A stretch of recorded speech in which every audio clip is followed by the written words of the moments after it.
Hello, everyone, and welcome. We're excited that so many of you could join us today for Sensitive is the New Strong. I'm Alex Elliott, the Senior Manager of Events and Engagement for the Public Programs Department of California Institute of Integral Studies, a nonprofit university in San Francisco.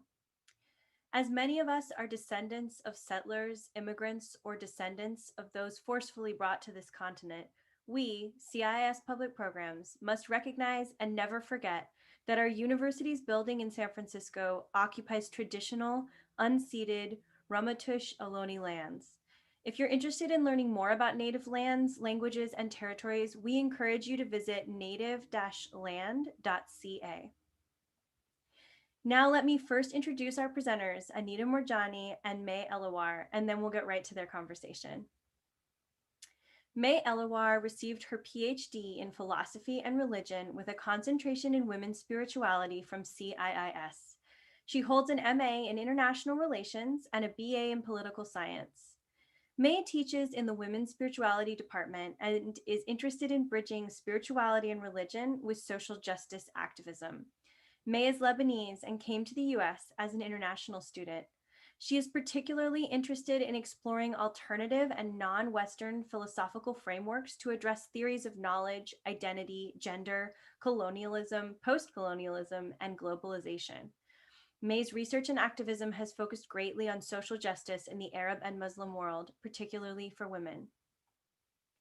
Anita Moorjani is the New York Times bestselling author of What If This Is Heaven and Dying to Be Me. A beloved international speaker, she resides in Los Angeles, California with her husband, Danny, and has dedicated her life to empowering the minds and hearts of people with her story of courage and transformation. Anita was born in Singapore to Indian parents and grew up in Hong Kong speaking English, Cantonese, and an Indian dialect simultaneously. Prior to her near-death experience, she worked in the corporate world. And now it is my pleasure to turn it over to Anita and May. Hi, Anita. It's so nice to see you here. And I would just like to start today by extending a really warm welcome to you from CIIS and Public Programs. And I'm really looking forward to our conversation tonight, and that will be based mostly around your new book that came out yesterday. That's really exciting. And the title of the book is Sensitive is the New Strong, The Power of Empaths in an Increasingly Harsh World. And it couldn't be more timely, increasingly harsh world, right? Over this last year with the pandemic, Yes. and so I just want to start by checking in with you and see how your year has been. How has this pandemic, how has Corona changed you? How was this year for you? Well, thank you. And first of all, it's wonderful to be here. And thank you, and thanks to Alex for that beautiful intro. So the last year has been interesting. I have, and I'll be speaking a little bit more about it, what it means to be an empath, and I'm sure many people watching will relate, is that it's not just the pandemic on a physical level that affects us, but more on an emotional, energetic level. It's like even if we have spent the year being somewhat healthy and not actually getting sick or anything, I'm sure it's affected so many of us emotionally, mentally, and in all levels. So for me, the last year, because I'm aware that I'm an empath, and interestingly, very timely, I was already working on this book about what it means to be an empath. And I was on the tail end. I was literally finishing it in early 2020. And then the pandemic hit, and then I just made a few tweaks because I started to learn more deeply about the effects of the pandemic on empaths. And so I did add a little bit to the book during 2020. And it was so timely because I started to utilize a lot of my own learnings, which I was uncovering as I had been writing the book. I was utilizing my own tools to get through the last year. Had I not, so the timing was just incredible. Had I not been working on this book, had I not gone on this journey to discover what it means to be an empath, then I think I wouldn't have been as well equipped to deal with this last year. So that's been a blessing for me in a way. Yeah. So timely for you and timely for all of us, the offering from this book. Thank you. So, I mean, I'd like to start by just saying that your overall message in your writing and in your talks is always to encourage us to shift our focus from disease to health, right? To shift by focusing on increasing wellness rather than focusing on eradicating illness, right? Yes. And I'd like you to talk about this message specifically as how you came to this message, how you came to this knowledge and this wisdom. Maybe there are many people in the audience that are not aware of your extraordinary journey and story. So I would love to start us tonight also by hearing how you came to this wisdom and message. So my journey started, or this part of my life, this second half of my life, I call it, or second life, started back in 2006 when I had a near-death experience. But 4 years prior to that, in 2002, I was diagnosed with lymphoma. And over a period of 4 years, my health deteriorated. And it deteriorated to the point that by the time it was early 2006, the doctors told my family that I only had 3 months to live. And I had tumors the size of golf balls from the base of my skull all around my neck, under my arms, in my chest, and all the way down to my abdomen. This lymphoma, because I had lymphoma, it had spread throughout my lymphatic system, and I had fluid in my lungs. My lungs were always filled with fluid. My body stopped absorbing nutrition, so my muscles completely atrophied, so I could no longer walk. I weighed about 85 pounds. I looked like a skeleton. When I would lie down, I would choke on my own fluid because because the fluid in my lungs would get in the way of my breathing. And because I couldn't walk, my mobility came in the form of a wheelchair. And then on February the 2nd, my organs started to shut down and I went into a coma. And that was when the doctors told my family that these were my final hours and that I was dying. And I went into a coma, and unbeknownst to everyone around me, even though my physical body was in a coma and my eyes were closed, I was actually aware of everything that was happening around me. And I no longer felt attached to my physical body. I had somehow expanded. I didn't feel a moment in which I came out of my body, but it was as though I was suddenly just aware that my body was lying there on the hospital bed and that there was all my family around me and the doctors, and they were telling my family that I was dying. And I could see, hear, and feel everything that was going on around my body, even though my eyes, my physical eyes were closed. So it was more like an awareness. It was like I had 360-degree peripheral awareness, and I could hear their conversations and see who was speaking. And but the thing that sticks with me the most is how I felt. I felt incredible. Like all the pain was gone because I was no longer in my body. All the fear of the illness, the fear of death, the fear of the treatments, all that fear was gone. It was just the most incredible feeling. And it felt like I was enveloped by this feeling of just unconditional love. It was the most incredible feeling that I don't remember ever feeling this way in my physical life before. Just like a feeling of as if I was worthy and deserving of love without having to do anything. And I had spent my life, my entire lifetime, trying to win everybody's approval in order to be liked, let alone loved. And so this feeling of, wow, I don't need to do anything. I am just loved. It was just the most incredible feeling I felt when I was no longer in my body. And I felt myself kind of expanding and going deeper into that realm. And I became aware that I was dying, and I was aware that I was surrounded by beings, many of them familiar to me from this life, like my dad who had died 10 years prior, my best friend who had died 2 years prior, it was like they were there to help me through this process of crossing over into the other realm. And I just felt their unconditional love and like they were supporting me right now. And it just felt really amazing. There was a lot that happened in that realm. And as I continued to travel in that realm, I had this, I experienced this incredible clarity where I understood how it was that I came to become ill and came to be lying on that hospital bed, dying on that day. And I reached a point where I felt I had a choice as to whether to stay in that realm or to come back into my physical body. No part of me wanted to come back because it was so beautiful over there. And I had been suffering with the illness. My family was suffering, taking care of me. So I didn't want to come back. But I felt that my dad and my best friend were telling me that your work isn't done. You haven't completed your purpose yet. You need to go back. And they wanted me to know that my purpose was linked with my husband's purpose, and that I had some gifts waiting for me here and I needed to go back.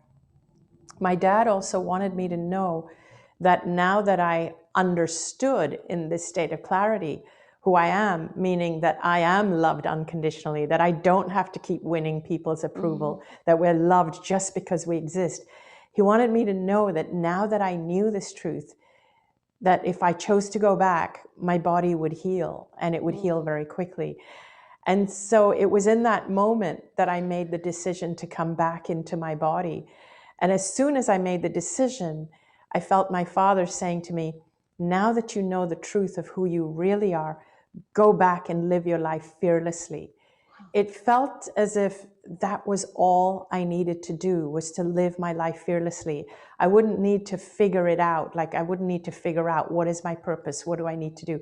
I just needed to go and live my life fearlessly, which to me meant be myself fearlessly, because I had never allowed myself to be myself. I was always a people pleaser trying to win people's approval. So as soon as I made this decision to come back, that was when I started to come out of the coma and my eyes started to open. And I'd been in the coma for about 36 hours. And when my eyes started to open and I saw my family around me, and I was still very much like I had one foot on each side. I was still very groggy, very, very groggy. And so I started to say things like, Dad is here. Dad says it's not my time. I'm not dying. And so my family were, first of all, they were elated that it looked like I was coming out of the coma, but they were trying to make out what I was saying, because I was saying, Dad is here. And then they called the doctor to come in. And then I started telling them conversations that they had while I was in the coma. Wow. And that's what shocked them. That's when they realized something had happened. And I said to my family, isn't that the doctor who said that I was in the last stages of dying and that I wouldn't even make it through the night? And they said, how did you hear that? He didn't even say that in the room. He said it outside. And so they realized something had happened. And then within 4 days, within 5 days, those tumors started to shrink by about 60%, 70%. And within 3.5 weeks, the doctors were struggling to even find any tumors or cancer in my body.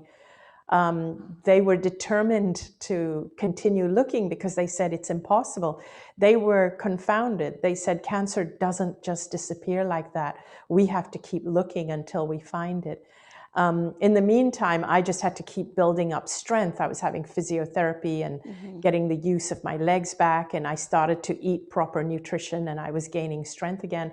But after 5 weeks, they could find no trace of cancer, and they let me go home and live my life. And that was 15 years ago. It was March 2006, and it's now March 2021. Yeah.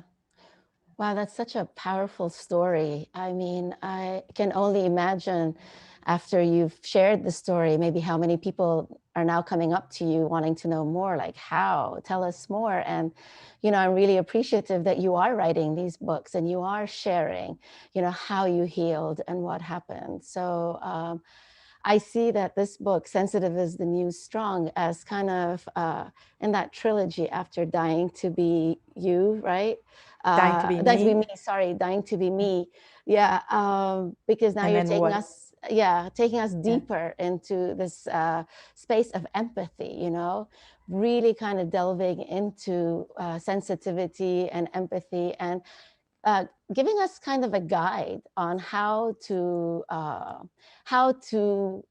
be healers as empaths, how to bring empathy as a gift to the world, right? Instead of Yes. a crux to the world that might make us ill. So there's so much in that book, so much insight and so many like how-tos, how to do this that I really appreciate it. So to start us off, maybe the question to ask is, well, who is an empath? How do you define an empath? How would I know if I was an empath? What are some common traits? Yeah. So I can give you some simple things. So now in the book itself, I ask about 34 questions, and the more of these questions, excuse me, that, excuse me, the more of these questions that people answer yes to, the more they are on the empath spectrum. But one of the key questions or the key things that I say about empaths is empaths actually feel the emotions of other people in their body. That's what differentiates them. So you can have empathy. Most people, unless they're really on the sociopathic end of the scale, but other than them, who are very, very few, most people have empathy at some level or other. But what defines empaths is, for empaths, they don't just feel empathy as an emotion, they feel it as something physical in their own body. And I did not know anything about empaths until the last 5 or 6 years. I did not even realize that I was an empath.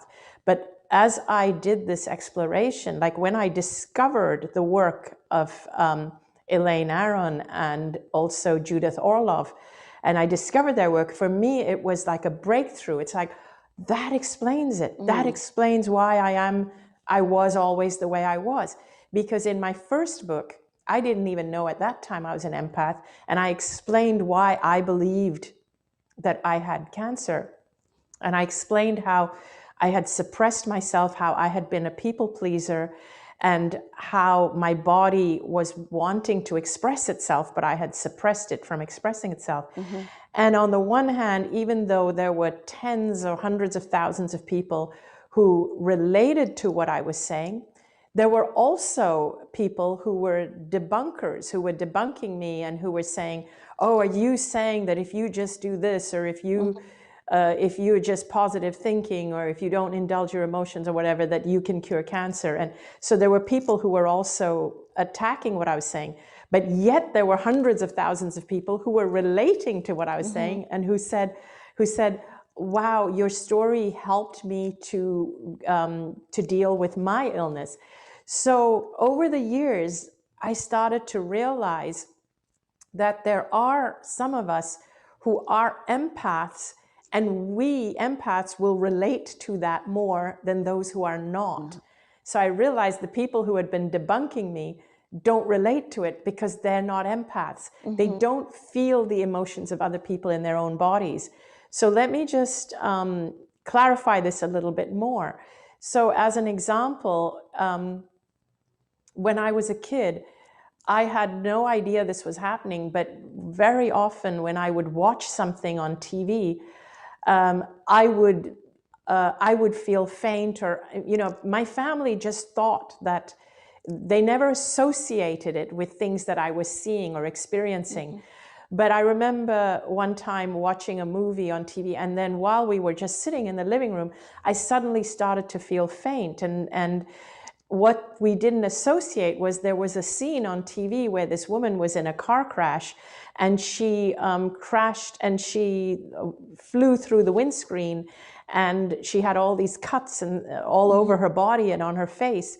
And that impacted me, and I felt it as if it was happening to me. And so it actually impacted me, and I started to feel faint.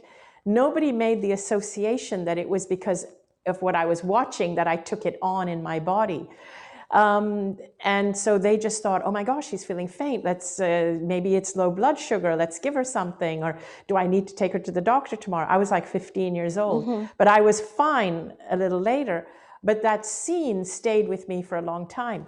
Fast forward to much later in life. The other thing that empaths do is that because they feel the emotions of other people in their own body, they feel them as if those emotions are their own. So this is different from normal empathy. Normal empathy is you know what the other person is feeling, so you're able to help them. An empath feels the emotions of other people as if it's their own, and they have trouble separating that person's emotion from their own. And so then they feel, oh my gosh, why am I feeling so down?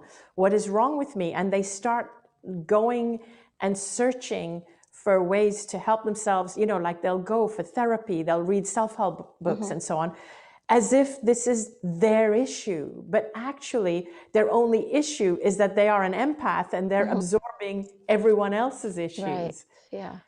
And so I had this tendency to do that without even realizing it.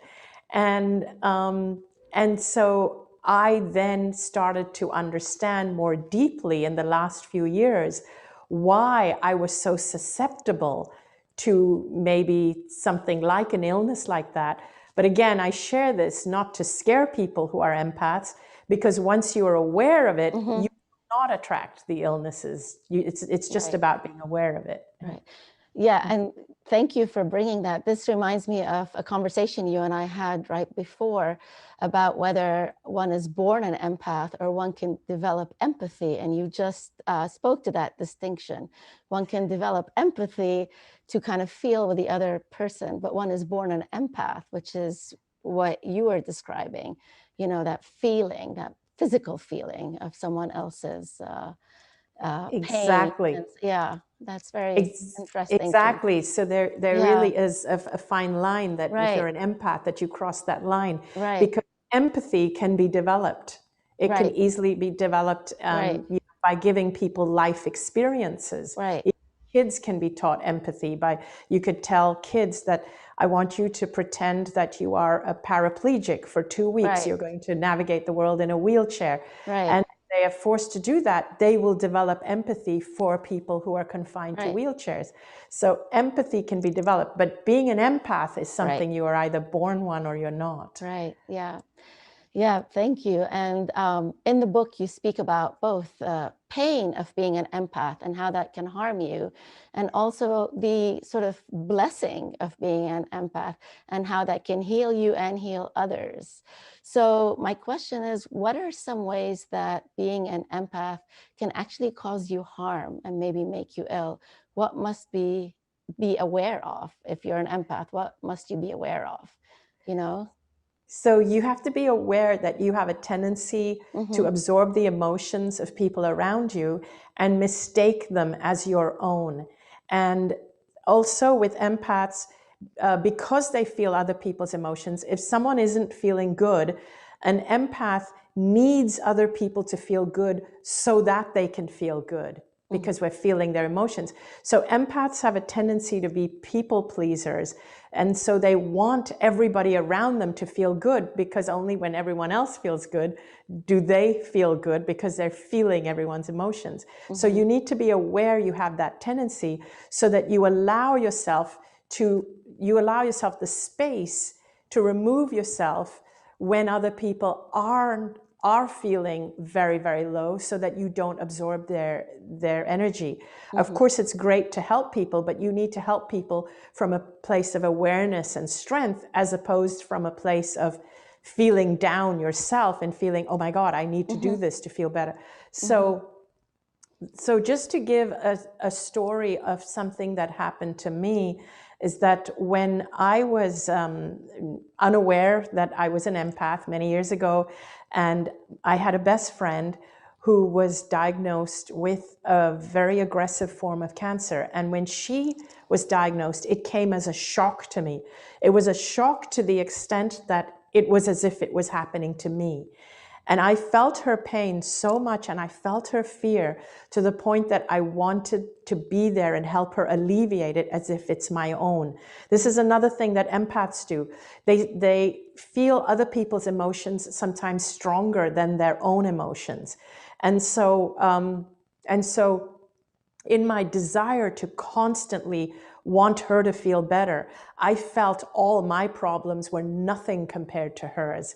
And so as her health deteriorated, my commitment to helping her continued to increase because it meant so much to me. I felt her emotions stronger than my own. My body kept sending me signals and wake-up calls that it needed my attention, but I kept dismissing it, thinking nothing is as bad as what she's going through. Nothing is as bad as she's going through. I've got to help her. Until I got my own diagnosis of cancer. And I was diagnosed at stage 2. Interestingly, even though it gave me a jolt and I felt fear, there was a voice inside, a part of me that felt, now I get to take care of myself. This is one of the things I want empaths to know, that you do not need an excuse to take care of yourself. You do not need an illness to take care of yourself. You need to know your true worth and your value. And this is why in the book I talk about the gifts of being an empath, because the world needs you here. There are so many gifts, and empaths don't know their gifts because they drown in the emotions of the world and other people. They never get to the point of discovering their gifts. And so this is the thing that I want empaths to know, that you have a tendency to do that. Be aware of that. Now shift the focus to your gifts. Right. Yeah. And the rest of the book, after you tell us how empaths, what they need to be aware of to not cause their own illness or cause an illness for themselves, the whole book is kind of giving us steps and ideas and awarenesses to sort of recognize those gifts and to embrace those gifts, you know. At the beginning of each chapter, you start the chapter with a mantra to kind of focus what the chapter is about.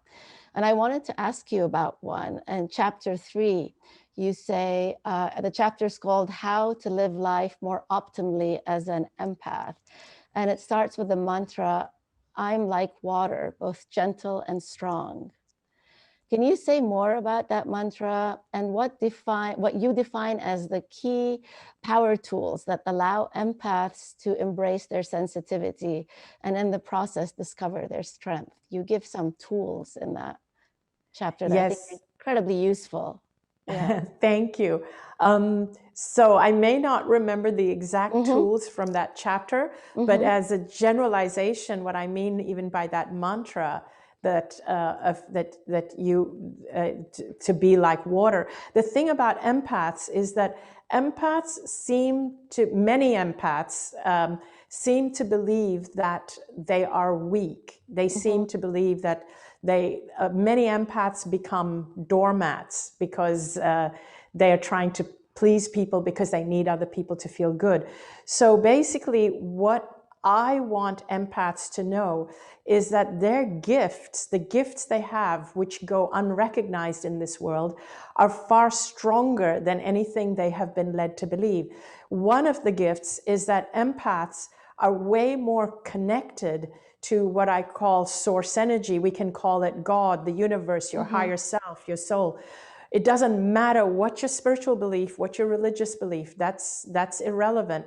But basically, an empath is far more intuitive than someone who is not, someone who is further down on the empath spectrum, on the empathy or sensitivity spectrum. So the higher up you are on the spectrum, the more connected you are, the more connected, and this is why you feel other people's emotions, because you are connected. So if you imagine, for example, like animals, I want you to think about this. Back in 2004 or 5, there was a tsunami in Asia, in Indonesia, and a lot of coastal towns were wiped out, and a lot of tourist resorts and tourists visiting from all over the world, from the US and Australia and Europe, they succumbed to the tsunami. Families succumbed to the tsunami. One of the things that they discovered much later is that there were very, very few animals who passed away, because animals sensed something beforehand and they all climbed to higher ground. Why would animals sense it? Because animals are natural empaths, because they are connected. So what does it mean to be an empath? An empath is connected. An empath is connected to nature. An empath is connected to other people. An empath is connected to animals. An empath is connected to the earth, to the universe, to the all that is. Those who are lower and lower on the empath sensitivity, whatever spectrum, they are less connected, and if you believe, for example, in the chakra system, we have the chakra system of the lower chakras, the base chakras, which come from survival, fight or flight, and you have the higher chakras, which are like the crown chakra, which is connected to the higher worlds. Right. Empaths tend to feel more comfortable living up there. And so empaths are very, very connected.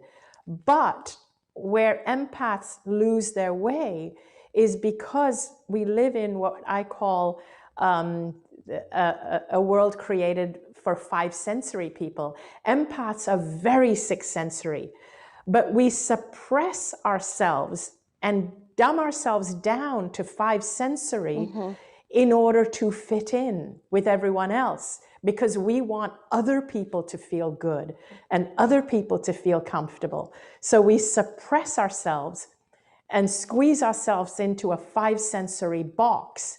And that's how we lose ourselves. That's how we allow ourselves to become sick. We take our messages from the 5 sensory world instead of the 6 sensory world with which we are so connected. We suppress that. We tell ourselves that's woo-woo, that's our imagination. We push it out of the way, and then we take all our information and messages from a fear-based world of survival, which are mostly living from the root chakra, and that's how we lose our way. Whereas if we knew the gift we had, we would be so connected. Right. Yeah. I mean, I thank you. Thank you for that amazing answer. I was going to ask you about the 6th sense that you talk about in this book. And so I appreciate that you brought that up. And you brought up the significance of a spiritual connection for empaths and how strong that is for them. And yet you also write about how that has been switched off, right? And that there are filters that don't allow empaths to look inward, to find their inner mystic. You know, what switched it off? Like, what is, you know, why is it switched off for so many people? And that kind of adds onto what you were saying in the previous question.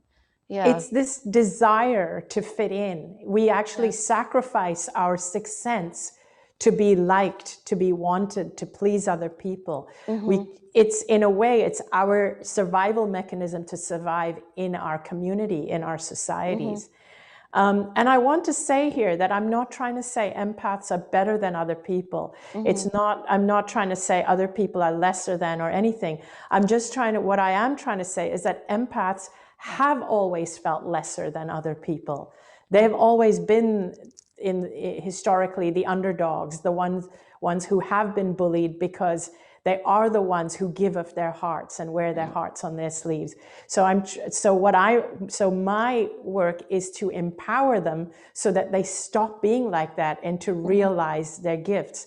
And And so the reason why that they've allowed these filters is because they have been suppressing that sixth sense to fit in. And the other thing that happens in our world, in our reality, for example, is that I'm going to just use an example from our own recent times here in the US.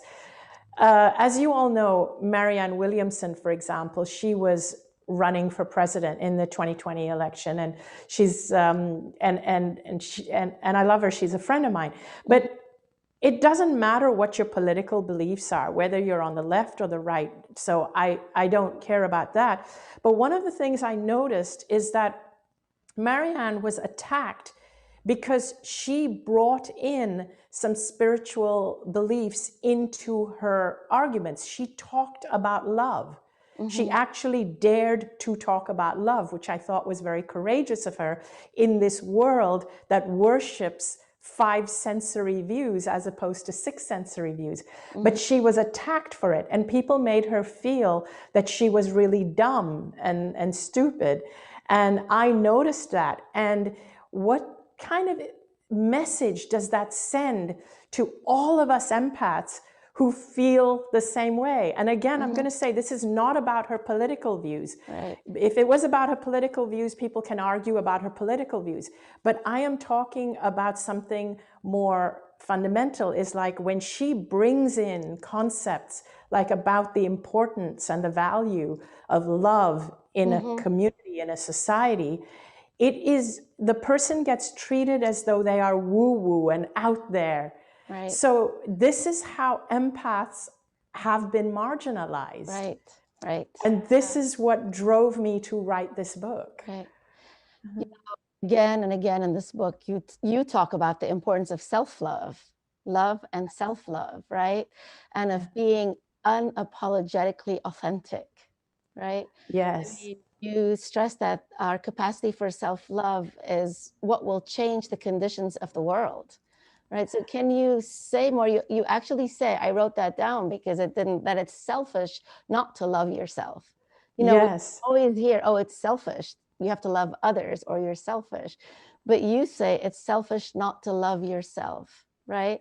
And that through loving yourself, you can change the world. So I would love to hear more about that. Sure. I love talking about this topic, and there's several reasons why it's selfish not to love yourself. One of them is that you are a facet of the divine. We all are. You are, I am, we all are. We are facets of the divine. We are spiritual beings that have come forth to express. We came here with an intention, we came here with a calling, a purpose, and we came here to fulfill that. When you don't love yourself, you don't allow yourself to be all you are. So what does that mean? That means you are not allowing that facet of the divine to express itself through you. You are actually suppressing a facet of God from expressing itself through you when you don't love yourself. Because when you don't love yourself, you don't feel yourself worthy of having a voice or of expressing yourself. You don't feel worthy of being heard when you don't love yourself. When you don't love yourself, you don't feel worthy of actually of being recognized or making change in the world. So that's why I say that it's like, what right do you have to prevent or to suppress the divine from expressing itself through you? So it's selfish not to love yourself. And so that's really the big reason why I say it's so important to love yourself. The other reason is we are all connected, all of us, at our consciousness level, at our source level. We're all connected. Our essence, our consciousness is all connected. And so even though we are as physical bodies, we feel separate, our consciousness is all intertwined like a cosmic web. And so when you feel unworthy and when you judge yourself and talk yourself down and dislike yourself, that's what you're adding to the cosmic web. But when you love yourself and you allow yourself to find joy and you find lightness in life and you have fun and you allow yourself to let go of your fears and just live from a space of love and joy, which comes with self-love, that is what you're adding to the web, to the web of consciousness. That's what you're adding to everybody, because we're all connected. Absolutely. And that therein, like, you change your internal self, you love yourself, you change the world, you know, start from the inside out in a way. Yes. Right. And if I can just add one more thing, is that when you are filled with love and when you are feeling joyful and happy and living a fulfilled life, your very energy touches other people, all the people around you. You don't even need to say anything, but other people are just uplifted by your presence. Yeah, it's beautiful. Thank you for that. And still speaking about the self and self-love, in this book, you know, there are many sentiments and ideas that you express that seem to contradict what we normally associate with being spiritual or being empathetic. For example, contrary to spiritual approaches that, as you write, view the ego as the arch enemy of enlightenment and spirituality, you insist that empaths need a strong sense of ego. It's not what we always say. You know, some spiritual approaches say no ego, right? So what role does this strong ego play in supporting empaths, in particular in strengthening and developing their spiritual connection?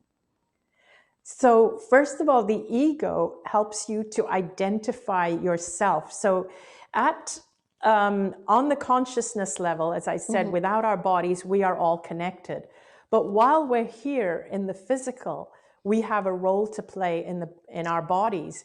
Now, why do empaths feel the emotions of everyone else? It's because empaths they still have one foot in this cosmic web where they are feeling everybody else. Whereas people who are not empaths are able to feel the separation of everyone else.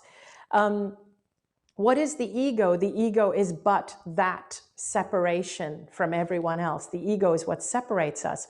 So what I tell people is that if you are an empath, and here's the other interesting thing is empaths gravitate towards spirituality. They are really attracted to spirituality. But if you are an empath, you need to learn to embrace your ego. If you are not an empath, then sure, you can learn to drop your ego, because people who are not empaths are very aware of their separate self. But empaths are still stuck in this space of feeling everybody's emotions. You need to identify what is yours and what is someone else's. So when I was growing up, the spiritual teachings that I was involved in taught me to let go of my ego, to release my ego, suppress my ego, get rid of my ego. And spiritual teachers would tell me that all the time. And so I did. I beat my ego up. I suppressed it. I buried it. I killed it. You know what that did as an empath? It made me invisible. It made me, like, every time I had a desire, I would kill it, because I would say, that's my ego. Every time I wanted to do something for myself or love myself or take care of myself, I felt, no, that's my ego. And I always believed it's better to give than to receive. It's selfish to love myself. To the point that I became invisible. I neglected myself. I became sick. I was in service to everyone except me, and it killed me. I literally died from killing my ego. And so I tell empaths that for you as an empath, you need the opposite message, because the world needs empaths. You need, and the other irony was that all the people in these big spiritual gatherings or seminars or wherever, the teacher up at the front that would be there telling us to suppress our ego, that person usually was the one that had the biggest ego in the room. You need an ego to be able to stand there. I need an ego to be able to share this right now with you. I wouldn't have the courage to share it if I didn't have an ego. Yeah, and Absolutely. I want to pick up on what you said, that empaths are constantly giving, right? Giving, giving, giving. There's no boundary. So what would it take, and you write about that a bit, for an empath to say no without feeling guilty to the excessive giving? Yeah. So now an empath has to start by asking themselves, am I giving and giving and giving because I fear losing their approval? I fear disappointing them. Or am I giving from this space of, it actually brings me pleasure to give? And if the empath says, it brings me pleasure, it actually brings me pleasure because I'm so abundant, I want to give, chances are that that empath, to be able to say that, that empath has a healthy ego and has a healthy amount of self-love. When they don't have a healthy amount of self-love and they don't have an ego, but there's still someone who's giving and giving and giving, what you will find is that it's because they fear that person's disapproval or they fear disappointing that person. And those are the wrong reasons to be giving and giving. Right, right. And so then I say to them, if that's the reason you're giving, I want you to imagine this. Imagine if everyone who's been giving to you and doing things for you and taking care of you or gifting you, imagine if every single nice thing that was done for you was done because the person, the giver, was afraid to disappoint you or was trying to win your approval, as opposed to doing it because they loved you or doing it from the heart. How does that feel for you?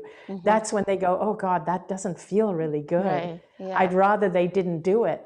And then I'm like, then why do you do it? Right. So for empaths, it's just as important to also be able to receive, right? Yes. From others. And you actually have a whole chapter, that where you talk about money. Again, something you don't expect maybe to be connected to spirituality or empathy, to actually say that, no, it's very important to receive, and that it could be, people you can charge their, money is a medium of exchange. And there's a really a quote that you have in there that gave me pause that I would love to share with everyone. You say that corporations that control money and empaths who don't charge money are two sides of the same coin. Yes. Yeah. So, empaths that say it's unspiritual to charge money, and corporations who control the money are two sides of the same coin. So if you can say more about. Absolutely. So money is a form of energy, and in actuality, there is no limit to the amount of abundance. There actually is no limit. And even when people challenge me and say that, what do you mean that there's no limit? What about all the people in the poor, destitute countries? And I say that is the fault of the beliefs of our planet, where corporations are controlling the money. Corporations are controlling it and not allowing it to reach those people.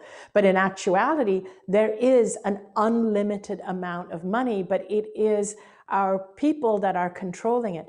Now, empaths, not just empaths, I mean, people who believe that it's not spiritual to charge money, when you say it's not spiritual to charge money, or when it's not spiritual for me to make money because I'm doing spiritual work, it comes from a belief that there's not enough to go around. Because if you knew that there was more than enough to go around, you would have no problem receiving money. When you don't allow yourself to receive money because you feel guilty, because you think it's unspiritual to receive money, then that comes from a belief that there's not enough to go around. Someone else is lacking if I take money. The greedy corporations who are hoarding money so that it doesn't reach the poorest among us, they're hoarding it and being greedy because it's the same belief. There's not enough to go around, so I better hoard it. I better hold on to it and not share it with the people who need it because there's not enough to go around. Two sides of the same coin. The minute we all know there is plenty, I just need to receive what I need to nourish me and allow it to flow through me so someone else who needs it can have some. The minute we all know that the universe is abundant, you'll find that a very different flow starts to take place. Yeah, a whole paradigm shift in the way we view money, you know, and exchange. Absolutely. I want to shift us a little bit now to another part of the book where you write that when you had your near-death experience, you realized that you weren't your body. You said that you weren't your image, your race, your culture, your gender, anything else that set you apart, right? And that through a spiritual lens, there's no biology. We are just spiritual beings, okay? But my question is, how do you hold this spiritual perspective when society and its lenses don't let you forget that we are our bodies? For example, I might hold that perspective, you know, I can spiritually know that I'm not my gender. Yet if I walk down the street, I might be harassed because of my gender. I might be harassed because of my race or any other aspect of my physicality. So how do we hold that tension of knowing that we're more than just this physical body, but yet in the here and now, dealing with what the physical body encounters because of the system and the structures we live in? Yeah. Yes, so that's a great question, because that is really where the I guess the real lessons or the real challenges of life comes in. Because I often tell people that you know, people are having spiritual experiences all the time. I may have had a near-death experience. In someone else's case, they could have another deeply, profoundly moving spiritual experience, and where they didn't have to die, they didn't have to get sick, but it could still impact them at the same level. So many of us are having spiritual experiences. But the challenge is not in having the experience.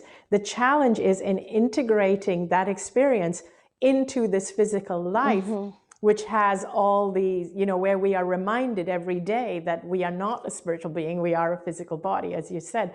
And so what I want people to know, and what I tell people, is that while you are here in this physical life, it is a balancing act. And particularly if you are an empath, you literally do have one foot on each side, and you have to realize you have one foot on each side, and you have to honor both sides.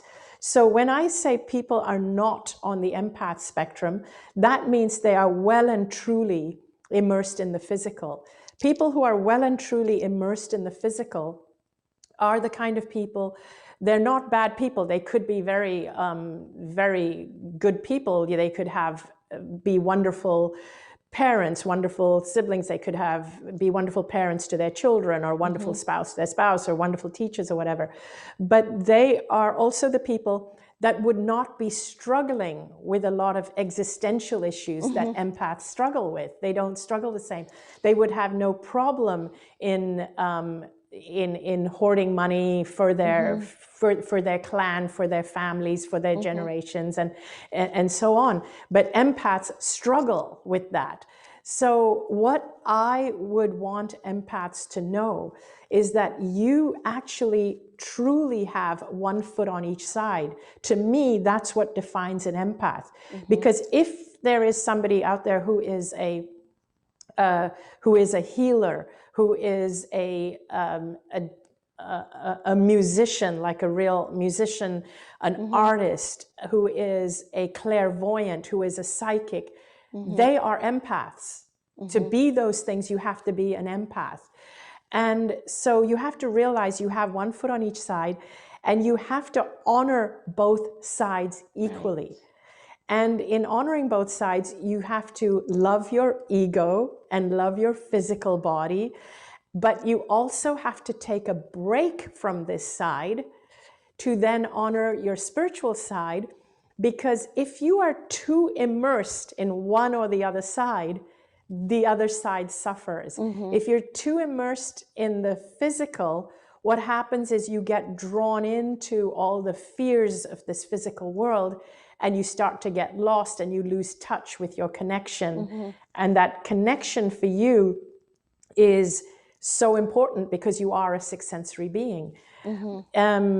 so you have to embrace that you are human and that you can stand up for causes that you believe in. You can be out there passionate talking about things that you believe in and so on, and live in this world and earn money and everything.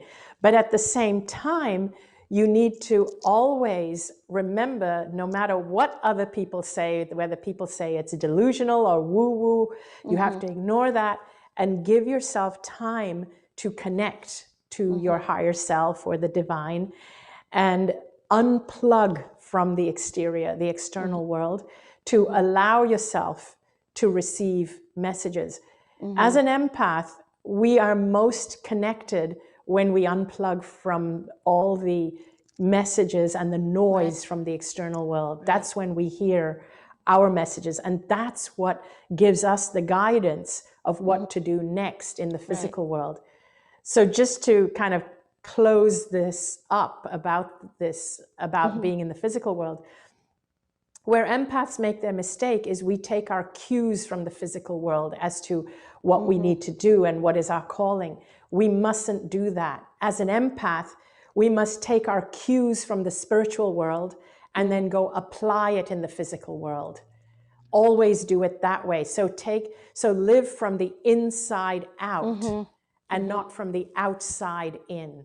That's how we juggle the two worlds. And this is why empaths make great spiritual teachers and healers, right? Yes. And is this the major gift of empaths to the world?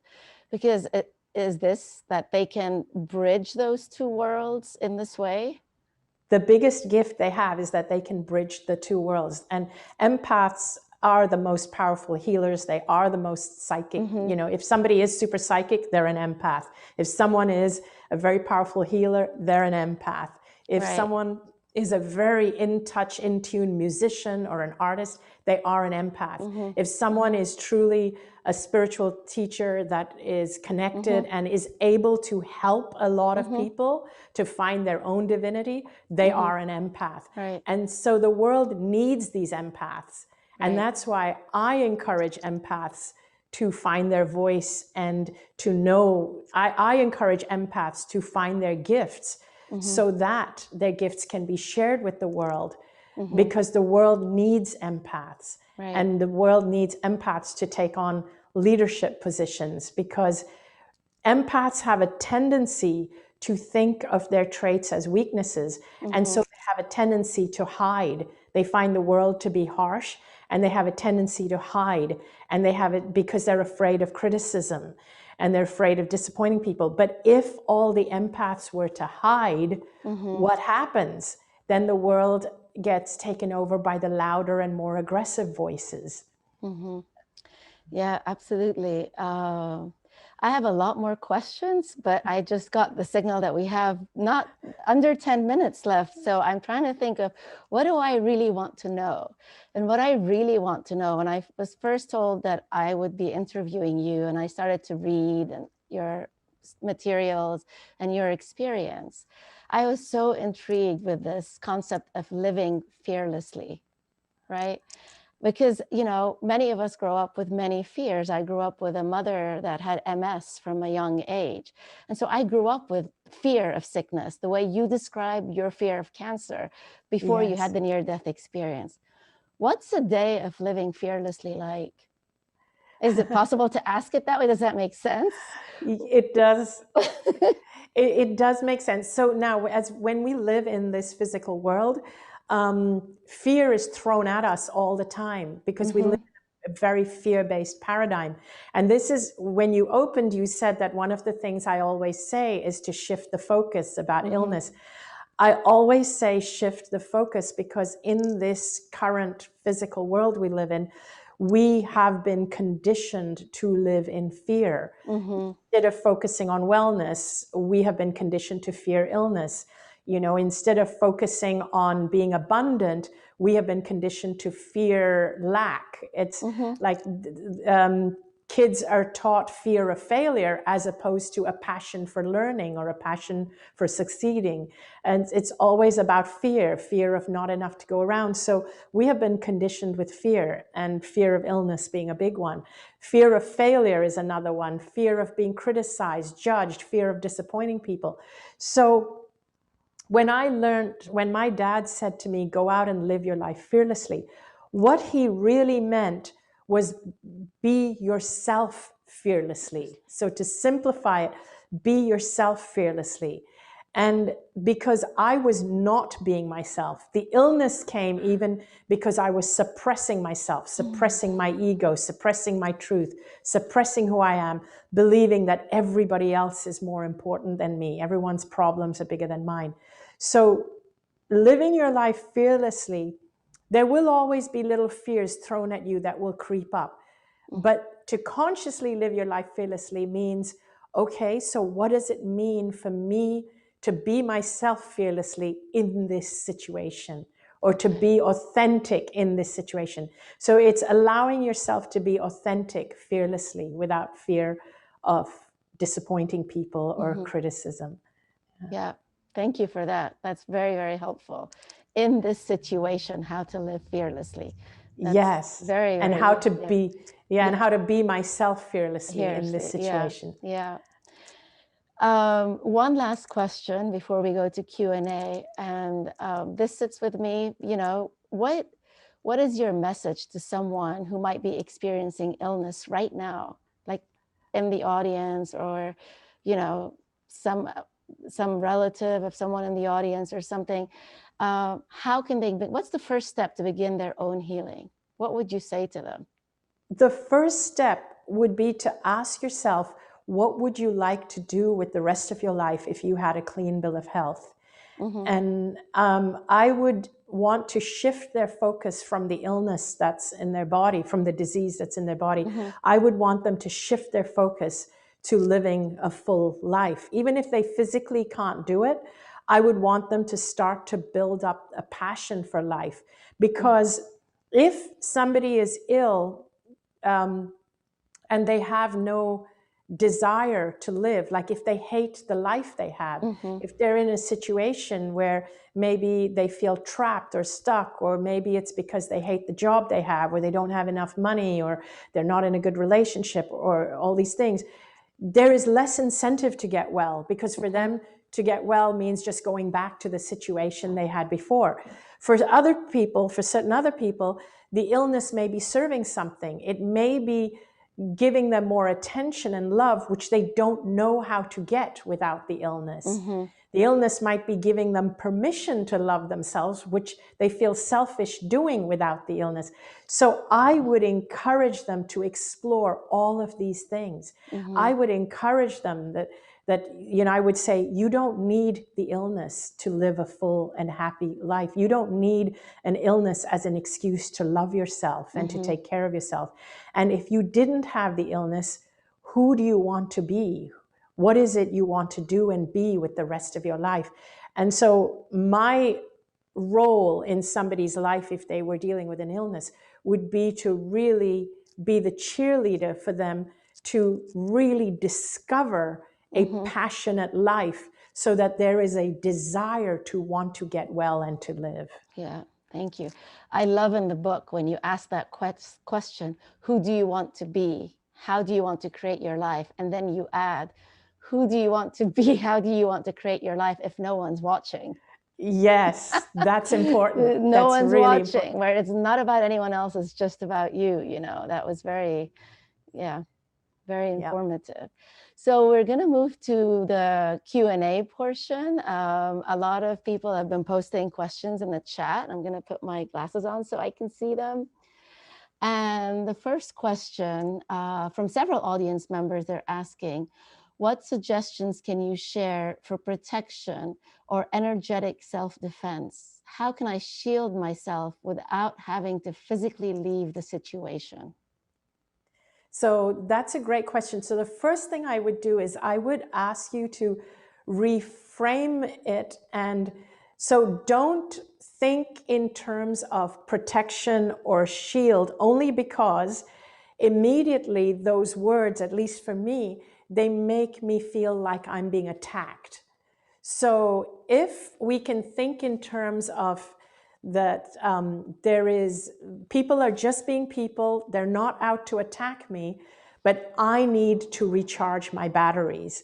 So what I do is I think of myself as a smartphone, like a smartphone battery. So if you think of yourself as a smartphone battery, when you are around when you're in certain situations, like in a crowded place, or maybe when you are around people who maybe just need your energy a lot more, your battery depletes faster. So for me, what it's become is, instead of thinking in terms of boundaries and shields, I think more in terms of, this situation is depleting my battery. What can I do to recharge my battery, or how can I remove myself from this situation temporarily and do something that recharges my battery? So that's kind of the analogy I use, because when I'm at full battery, it's like your phone, we take care of our phones, and when our phone goes into red battery, we panic. But when we go into red battery, we still seem to be giving and giving until we go into depletion. So become sensitive to situations that's causing your battery to deplete. And when mine starts to feel depleted, what I do is I just tell myself that, okay, it feels like my battery is getting depleted in this situation. There's no judgment towards the people who are causing it. It's just this situation. And I will remove myself. And remember, it could even be situations like where you might have to care for aging parents, and doing that for too long can deplete your battery. You might have to care for children.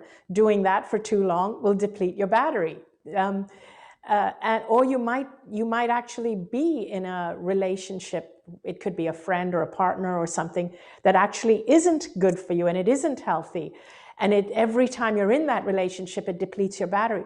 It's really important to identify what is depleting your battery. So you can do one of two things. You can remove yourself and do things that charge your battery. And doing things that charge your battery could be anything from soaking in a bath. It could be reading a good book. It could be meditating. It could be earthing yourself. It could be listening to music. Anything that charges your batteries and connects you with source. But the second thing you need to do is, if you have a situation that is always depleting your battery, you need to start to be honest with yourself that if it's a relationship that maybe you need to distance yourself from. A lot of times, a mistake that empaths do make, people pleasers make, is that we take responsibility for situations that are not of our causing. Like, you could be in a dysfunctional relationship, and an empath, it's very typical of an empath to always make excuses for that person and say, oh, it was me, it was because I did that, or I attracted that, or I deserved it. You have to kind of stop doing that. And identify that you have this tendency. Yeah, thank you. The second question from Chanel. Might there be a relationship between having general sensory sensitivities and being an empath?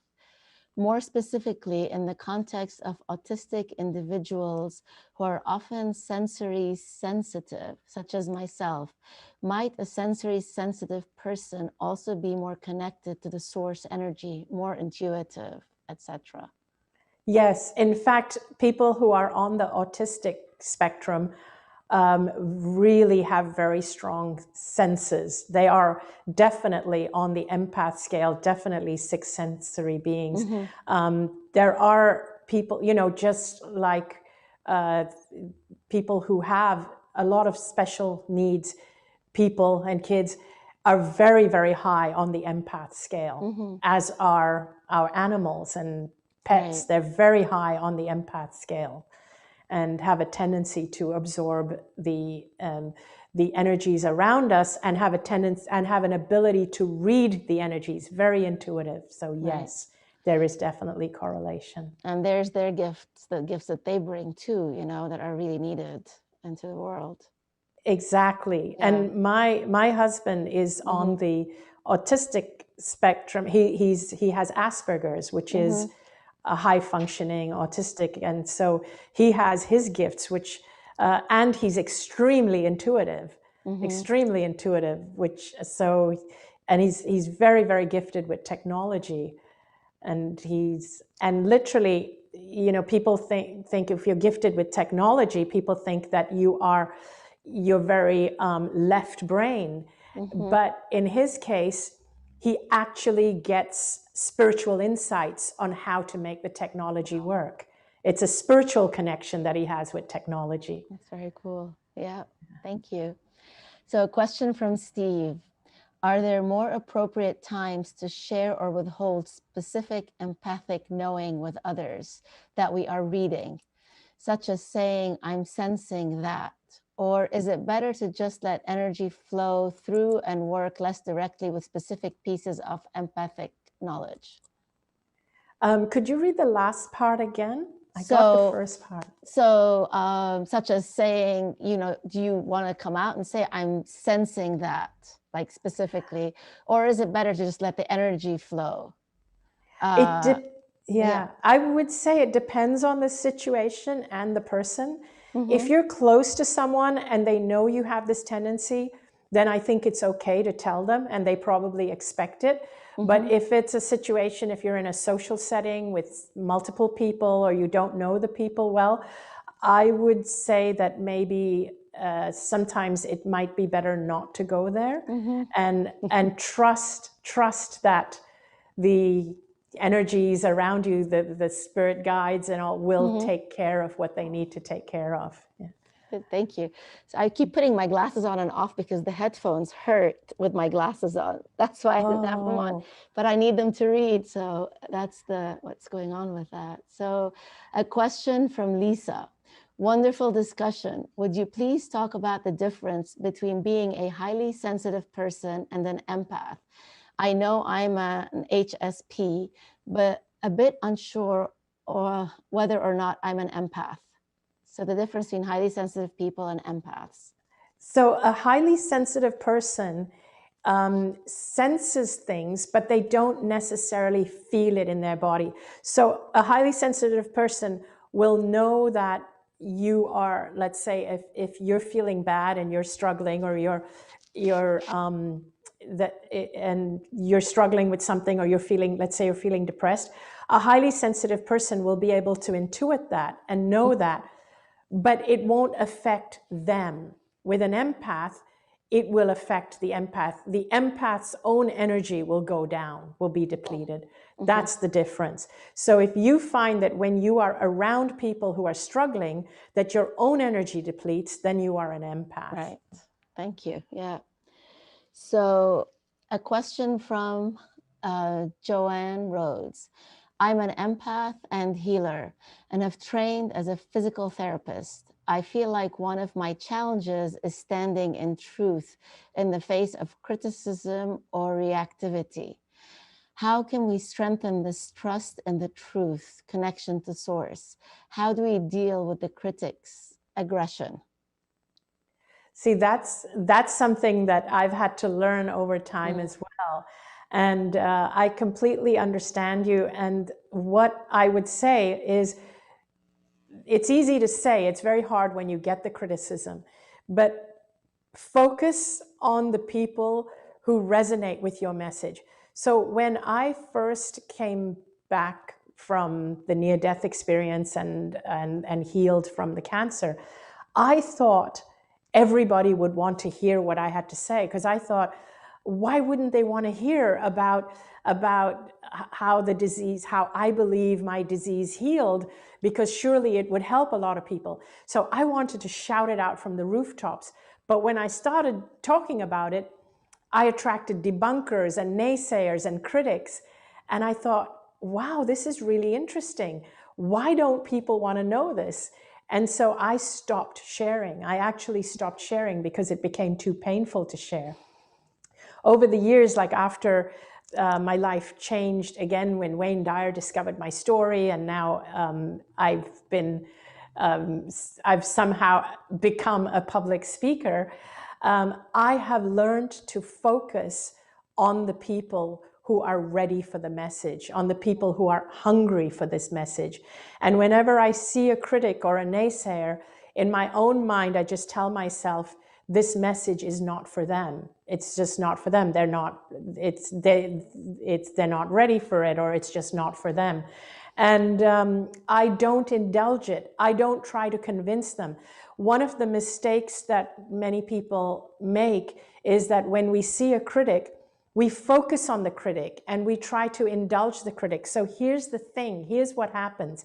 When you try to win the critic over and you start to pander for the one critic instead of the 99 people who are listening, who want your message, when you pander to that one critic, you start tailoring your message and your work for the critic. What then happens is you attract a lot of other critics because you start speaking or working in a tone that is to win critics.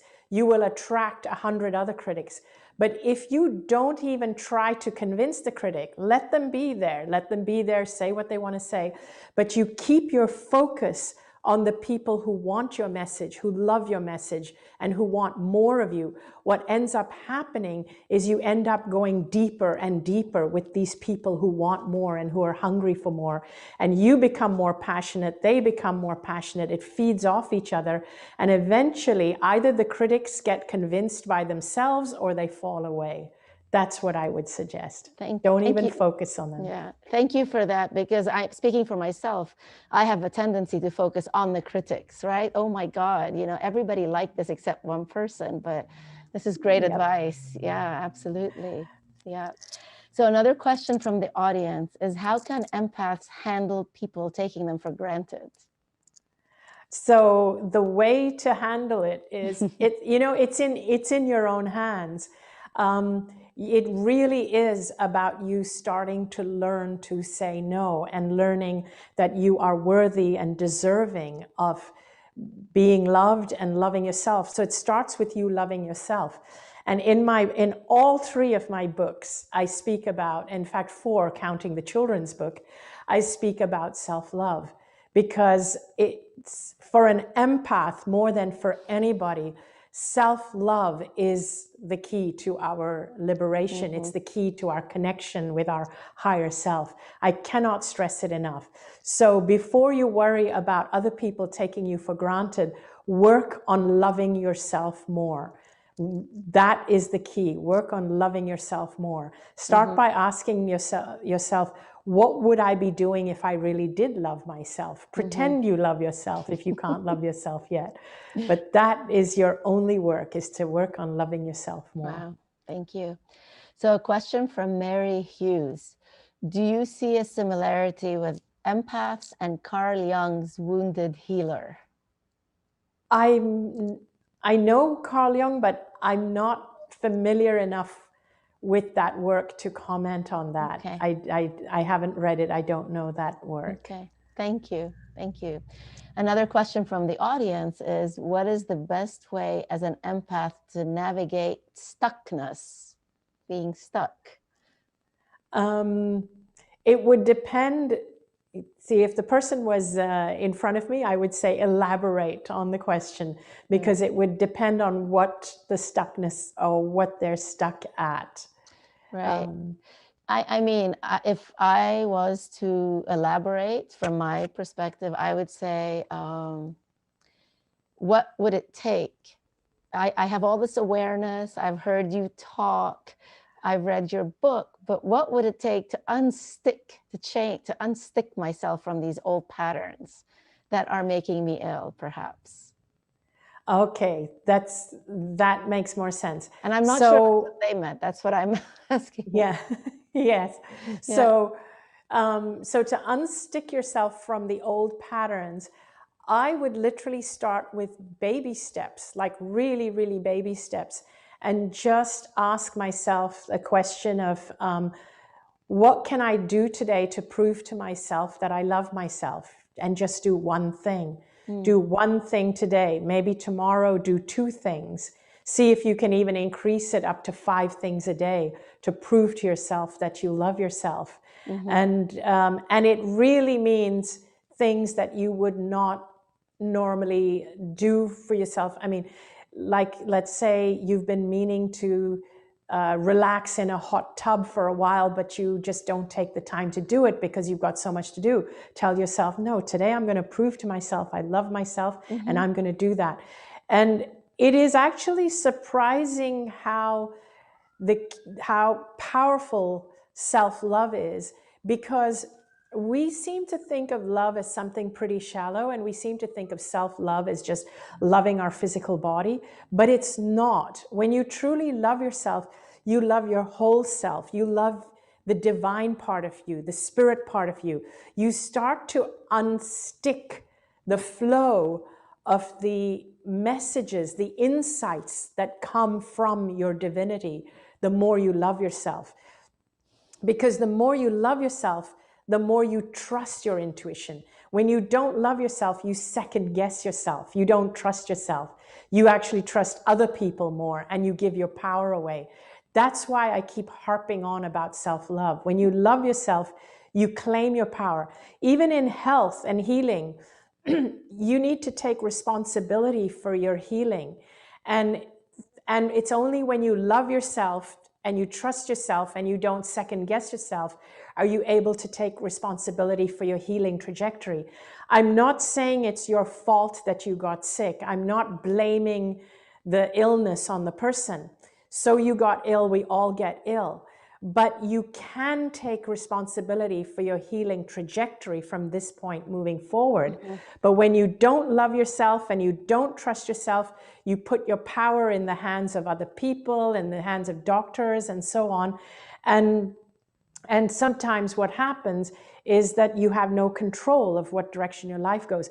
And also, I want to be clear, though, even when I say you take your power back and you take responsibility for your healing trajectory, it does not mean you don't go and see doctors or healers. But what happens is you do seek out help, but you seek out help that resonates with you, and you work in partnership with your doctor and with your healer. You work in partnership with them because they have knowledge that you don't have, but you know your body, you know your emotions, and you know, so you take responsibility for things like, oh, maybe it's my recent grief or my recent loneliness that's what's caused me to be sick. So basically, getting unstuck is about loving yourself one step at a time every day. Yeah. Thank you. Thank you for that. Yeah. So another question from the audience: what are self-care practices do you use as an empath when feeling overwhelmed and taking on others' feelings? Can you ever fully be able to separate your feelings from others as an empath? So not always can you separate your feelings, your own, from others. So it is important to spend time recharging your battery. For an empath, for me, sleep is very important. Sleep is very healing. Listening to music is very important. And when I do these things, it recharges me, and then it allows me to regain my own sense of self-worth, and it allows me to see myself separate from others. In the work I do, for example, it can be also challenging because of the demands of the work. And before COVID, there was a lot of travel, and I was traveling a little too much, and I was getting very run down. So we do, just tell me the question again. I've kind of gone into this. And so sometimes we are overwhelmed, right? It's as overwhelmed. empaths, and Yes. and we can't separate ourselves from others' feelings, right? Yes. Are we able to fully separate ourselves, to fully kind of shut down that? Yeah. So we're not like able to fully permanently separate ourselves. Right. It will be a dance. It will come, and then we'll recognize it. We'll go, oh, there I go, I'm doing it again. And then we will have the tools to separate ourselves. Right. So the first step is awareness that we have this tendency. The second step is to recognize when it happens. And the third step is to have the tools. And so for me, the tools are things like doing something for myself. Like even sometimes having a shower, the physical act of having a shower, you feel you're actually cleansing the energies of the outside world and the overwhelm off of your body. But you will soon learn to develop your own tools, or even use the tools that I've developed, and you will enhance on them. Once you get on the path, once you get this understanding of what it means, you start to develop your own tools that work for you. Right. But the objective, I ask you this myself, the objective is not necessarily to separate, No. but to learn how to live with optimally as a gift, right? And not get ill by being an empath. Exactly. Right? You don't want to separate necessarily. In a way, you don't want to block the world out. You want to learn where the other person's emotions ends and where mine begins, or where mine ends and theirs begin. I don't want to take on, I don't want to wear their emotions in mine. And so I speak about meditations we can do to release that. But so we don't want to take that on. But if we block off our empathic traits, we end up also blocking off our empathic gifts. Right. So so to what you're saying, we don't want to end it completely. We don't want to do that, because then we also lose our connection to the divine and our insights and our intuition. We don't want to block any of that. Right. It's that chapter that you have. It's a blessing and a curse. We want to sit in the blessings of it, right? Yes, Yeah, exactly. Yeah. So another question from the audience. How do I know if I'm going somewhere too extreme with loving myself? What if I feel like I don't care for others as I used to? So the first thing is that if you identify as an empath, then it's not possible to love yourself too much. The second thing is, if you are questioning whether you're loving yourself too much, then it means you're not loving yourself too much. Because when somebody really does love themselves to an extreme that makes them selfish, they don't even question it. It's something that they have no awareness of the needs of others. Whereas with an empath is more effective when they love themselves more. So empaths need different rules from people who are immersed in five sensory living. An empath needs a different type of spirituality. I call it spirituality for the 21st century. The 20th century spirituality doesn't work for empaths. And here's why. Because of your connection with the world as an empath, because you are a sixth sensory being, because you feel the pain of the world, that's what it means to be a sixth sensory being. And even you, May, one of your questions was about mitigating this pain in the world. As an empath, you feel the pain in this world. You just do. What does that mean? If you feel the pain in the world, it means that your drive comes from wanting to alleviate the pain in the world. So the fact that you are here to help alleviate the pain in the world is a given. It is as sure as the air that you breathe. As long as you are alive, that is what you are going to be doing. And so in order to be able to support you in doing that, you need to love yourself as much as possible so that your gift of alleviating the pain in the world can flourish. When you think that you are maybe loving yourself too much, and you kind of think that, oh, maybe I'm loving myself too much and I'm not being that nice to these people. Actually, probably what is happening is you are starting to take care of yourself, and you are seeing where other people were taking too much from you, and you're identifying that, and you're starting to build up your own resources so that you can do the real work that you came here to do. When you allow yourself to be as selfish, I say selfish in quotes, because with empaths, even when you're selfish, when you allow yourself that selfishness, and even if it feels selfish, when you allow that, you build up the resources. What you use those resources for is always to alleviate the pain that is in this world. That is what empaths do. They do it through their art, through their music, through their healing, through their teaching, whatever it is they do, that their drive is to alleviate the pain in the world. So you cannot love yourself enough to do that. Thank you, Anita. Anita, I just saw that this was our last question. I was so taken with this conversation that I didn't see that in the chat. So I just want to really offer my utmost gratitude for the gifts you bring to us as an empath, all this knowledge and this awareness and this way of recognizing how to heal ourselves, and we are really, really honored to have hosted you here at CIIS tonight, and so grateful to have met you and read your work. Oh, thank you so much, May. Yeah. It was such a pleasure and honor to be here and to work with such professionals. And your questions were amazing. The audience's questions were amazing and beautiful. So thank you so much. And thank you to the audience for your questions. And this was really a joy to do. And we will go to Alex now for the final part. Thank you all so much for attending this evening.